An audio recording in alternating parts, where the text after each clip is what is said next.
W.F. Howes presents an unabridged recording of Lockerbie, A Father's Search for Justice, by Jim Swire and Peter Biddulph. Narrated by Mike Grady and Nano Nagle. Author's Note: the witnesses who appear in this account from chapter 12 onwards are only a selection. They appear because their evidence is central to the prosecution case.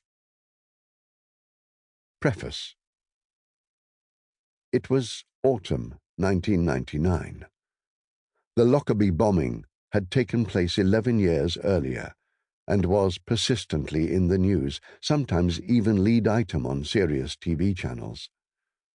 Prominent throughout was a Dr Jim Swire, a tall, precisely spoken, middle-aged man with a shock of white hair, described privately by some in the media as the presenter's dream. His ability to compress a complex issue into 20 seconds was much admired. There was something about all this I found puzzling.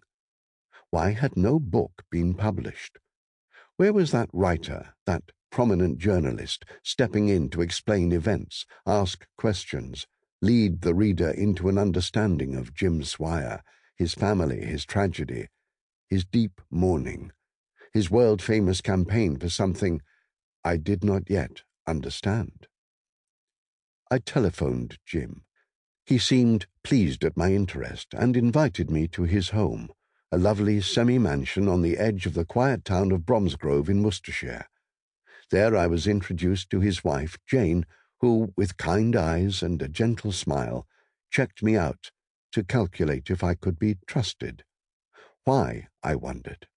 Only years later, as my knowledge of Jim and his family grew, did I learn that from 1 year after the bombing he had been regarded by the British Foreign Office and intelligence services as a person of interest, and that he and members of his Lockerbie support group were being carefully monitored.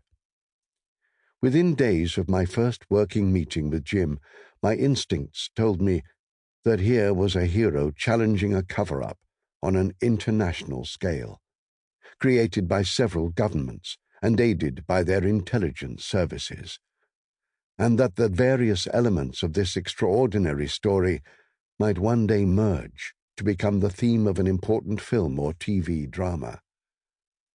When friends asked me why it took almost 30 years to complete this book, my explanation... Sample complete. Ready to continue?